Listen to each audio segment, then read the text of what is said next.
प्राचीन काल में सुर, असुर, देव, दानव, दैत्य, रक्ष, यक्ष, दक्ष आदि कई जातियां होती थीं। राक्षसों को पहले रक्ष कहा जाता था। रक्ष का अर्थ जो समाज की रक्षा करे। राक्षस लोग पहले रक्षा करने के लिए नियुक्त हुए थे, लेकिन बाद में इनकी प्रवृत्तियां बदलने के कारण इन्हें असुरों और दानवों जैसा ही माना जाने लगा। आज हम जानेंगे कि रामायण काल में वो कौन से राक्षस थे जिनका चारों ओर आतंक फैला हुआ था। 1. कालनेमी। कालनेमी बहुत ही मायावी और क्रूर राक्षस और रावण का विश्वसनीय था। इसकी प्रसिद्धि दूर दूर तक थी। रावण ने इसे एक कठिन कार्य सौंप दिया था। जब राम रावण युद्ध में लक्ष्मण को शक्ति लगने से वे बेहोश हो गए थे, तब हनुमान को तुरंत ही संजीवनी लाने का कहा गया था।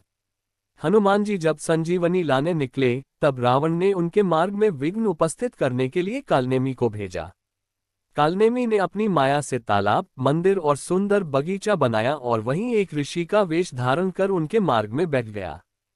हनुमान जी उस स्थान को देखकर वहां जलपान के लिए रुकने का मन बनाकर जैसे ही तालाब में उतरे तो तालाब में प्रवेश करते ही एक मगर ने हनुमान जी का पैर पकड़ लिया।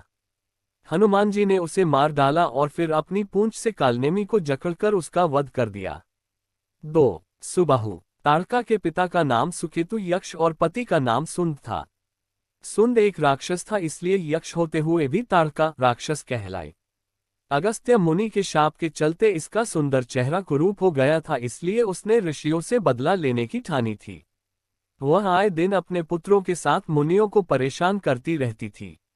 यह अयोध्या के समीप स्थित सुंदर वन में अपने पति और 2 पुत्रों सुबाहु और मारीच के साथ रहती थी। ताड़का के शरीर में 1000 हाथियों का बल था। उसके कारण ही सुंदर वन को पहले ताड़का वन कहा जाता था। उसका पुत्र सुबाहु भी प्रतिदिन ऋषियों के यज्ञ में उत्पात मचाता था। उसी वन में विश्वामित्र सहित अनेक ऋषि तपस्या करते थे। ये सभी राक्षसगण हमेशा उनकी तपस्या में विघ्न डालते रहते थे। विश्वामित्र एक यज्ञ के दौरान राजा दशरथ से अनुरोध कर राम और लक्ष्मण को अपने साथ सुंदर वन ले गए। राम ने ताड़का का और विश्वामित्र के यज्ञ की पूर्णाहुति के दिन सुबाहु का भी वध कर दिया था।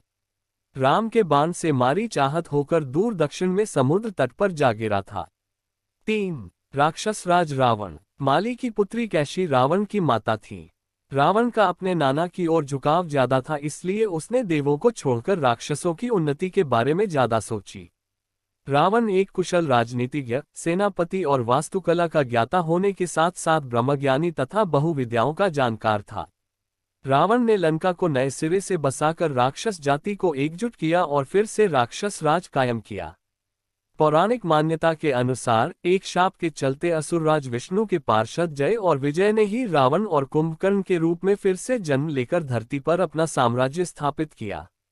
द्वापर युग में यही दोनों शिशुपाल व दंतवक्त्र नाम के रूप में पैदा हुए थे। इनको 3 जन्मों की सजा थी। रावण ने कुबेर से लंका और उनका विमान छीना। रावण ने राम की सीता का हरण किया और अभिमानी रावण ने शिव का अपमान किया था। विद्वान होने के बावजूद रावण क्रूर, अभिमानी, दंभी और अत्याचारी था। 4. मारीच। राम के तीर से बचने के बाद मारीच ने रावण की शरण ली। मारीच लंका के राजा रावण का मामा था। जब शूर्पणखा ने रावण को अपने अपमान की कथा सुनाई तो रावण ने सीता को हरण करने की योजना बनाई।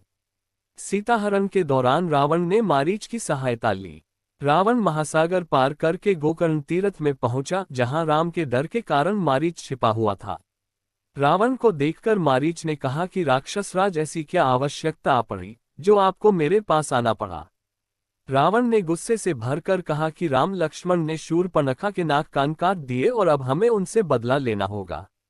मारीच ने कहा, हे रावण, राम के पराक्रम को मैं जानता हूं, तुम उनसे जीत नहीं सकते। रावण ने मारीच पर क्रोधित होकर कहा, मामा, अगर तू मेरी बात नहीं मानेगा तो मैं तुम्हारा अभी वध कर दूंगा। मारीच ने मन ही मन सोचा, यदि मृत्यु निश्चित ही है तो राम के ही हाथ से मरना अच्छा होगा। फिर मारीच ने पूछा, मुझे क्या करना होगा। रावण ने कहा, तुम एक सुंदर हिरण का रूप बनाओ जिसके सींग रत्नमय प्रतीत हो।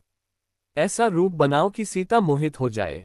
अगर वे मोहित हो गईं तो वो राम को तुम्हें पकड़ने भेजेंगी। इस दौरान मैं उसका अपहरण करके ले जाऊंगा। मारीच ने रावण के कहे अनुसार ही कार्य किया और रावण अपनी योजना में सफल रहा, परंतु राम के बाण से मारीच मारा गया।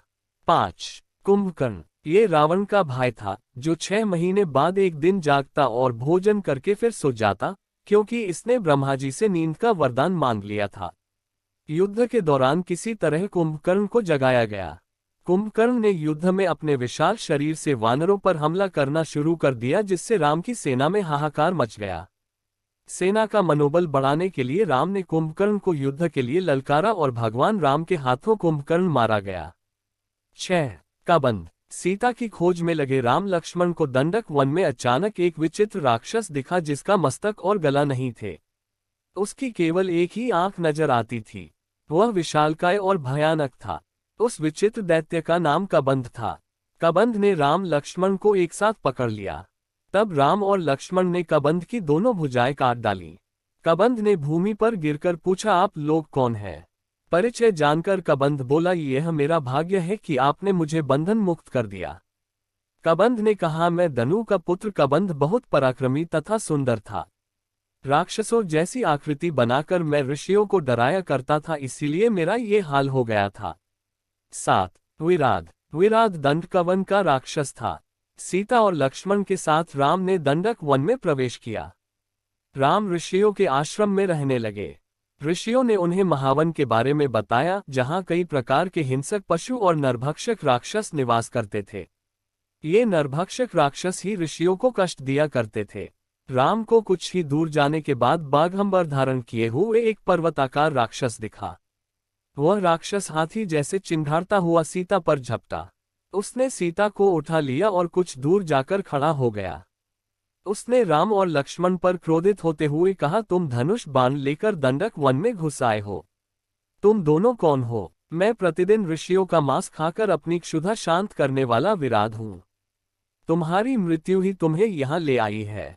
मैं तुम दोनों का अभी रक्तपान करके इस सुंदर स्त्री को अपनी पत्नी बनाऊंगा। विराध ने हंसते हुए कहा, यदि तुम मेरा परिचय जानना ही चाहते हो तो सुनो। मैं जय राक्षस का पुत्र हूँ और मुझे ब्रह्मा जी से वरदान प्राप्त है कि किसी भी प्रकार का अस्त्र शस्त्र न तो मेरी हत्या कर सकते हैं और न ही उनसे मेरे अंग छिन्न भिन्न हो सकते हैं। यदि तुम इस स्त्री को मेरे पास छोड़कर चले जाओगे तो मैं तुम्हें वचन देता हूँ कि मैं तुम्हें नहीं मारूंगा। राम और लक्ष्मण ने उससे घोर युद्ध किया और उसे हर तरह से घायल कर दिया। फिर उसकी भुजाएं भी काट दी। तभी राम बोले, लक्ष्मण, वरदान के कारण ये दुष्ट मर नहीं सकता, इसलिए यही उचित है कि हमें भूमि में गड्ढा खोदकर इसे बहुत गहराई में गाड़ देना चाहिए। लक्ष्मण गड्ढा खोदने लगे और राम विराध की गर्दन पर पैर रखकर खड़े हो गए। तब विराध बोला, हे प्रभु, मैं तुम्बुरु नाम का गंधर्व हूँ। कुबेर ने मुझे राक्षस होने का शाप दिया था। मैं शाप के कारण राक्षस हो गया था। आज आपकी कृपा से मुझे उस शाप से मुक्ति मिल रही है। राम और लक्ष्मण ने उसे उठाकर गड्ढे में डाल दिया और गड्ढे को पत्थर आदि से पाट दिया। 8 अहिरावण, अहिरावण पाताल में रहने वाला एक असुर था और रावण का मित्र था। इसने युद्ध के दौरान रावण के आदेशानुसार राम लक्ष्मण का अपहरण कर लिया था। तब श्री राम और लक्ष्मण को मुक्त कराने के लिए हनुमान जी पाताल लोक पहुंचे और वहां उनकी भेंट उनके ही पुत्र मकरध्वज से हुई। उनको मकरध्वज के साथ लड़ाई लड़ना पड़ी, क्योंकि मकरध्वज अहिरावण का द्वारपाल था। मकरध्वज ने कहा, अहिरावण का अंत करना है तो इन 5 दीपकों को एक साथ एक ही समय में बुझाना होगा। ये रहस्य ज्ञात होते ही हनुमान जी ने पंचमुखी हनुमान का रूप धारण किया।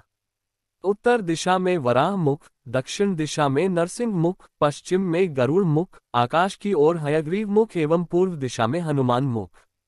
इन 5 मुखों को धारण कर उन्होंने एक साथ सारे दीपकों को बुझाकर अहिरावण का अंत किया और श्रीराम लक्ष्मण को मुक्त कराया और मकरध्वज को पाताल लोक का राजा नियुक्त किया। 9 खर और दूषण, ये दोनों रावण के सौतेले भाई थे। खर और दूषण के वध की घटना रामायण के अरण्यक कांड में मिलती है। शूर्पणखा की नाक कट जाने पर वह खर और दूषण के पास गई थी। खर और दूषण ने अपनी अपनी सेना तैयार कर राम और लक्ष्मण पर हमला कर दिया था, लेकिन दोनों भाइयों ने मिलकर खर और दूषण का वध कर दिया। 10 मेघनाद, रावण के पुत्रों में मेघनाद सबसे पराक्रमी था। माना जाता है कि जब इसका जन्म हुआ तब इसने मेघ के समान गर्जना की, इसलिए इसका नाम मेघनाद पड़ा।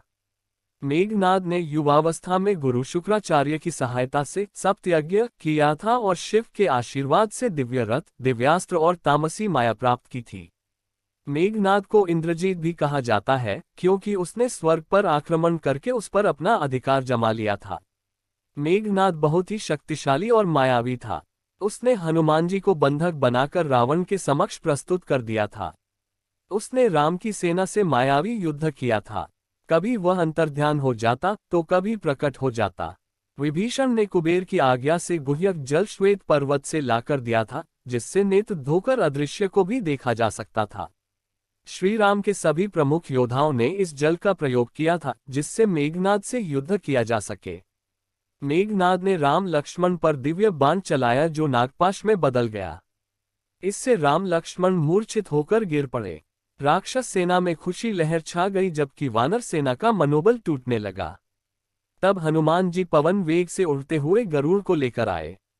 गरुड़ ने नागपाश काटकर राम लक्ष्मण को बंधन मुक्ति किया। राम लक्ष्मण स्वस्थ होकर वानर सेना का मनोबल बढ़ाने लगे। तब मेघनाद को जब राम लक्ष्मण के जीवित होने की सूचना मिली तो वह अपनी सेना लेकर फिर युद्ध करने आया। इस बार लक्ष्मण और मेघनाद का प्रलयकारी युद्ध हुआ। दोनों एक दूसरे पर दिव्यास्त्रों का प्रयोग करने लगे। दोनों के युद्ध को देखकर आकाश के देवता भी हैरान थे। तभी लक्ष्मण ने एक दिव्य बाण भगवान राम का नाम लेकर मेघनाद पर छोड़ दिया। बाण मेघनाद का सिर काटते हुए आकाश में दूर तक लेकर चला गया। मेघनाद की इस स्थिति को देखकर राक्षस सेना का मनोबल पूरी तरह टूट गया और प्राण बचाकर नगर की ओर भागने लगे। इस तरह मेघनाद का अंत हुआ। तो ये थे रामायण काल के 10 मायावी राक्षस।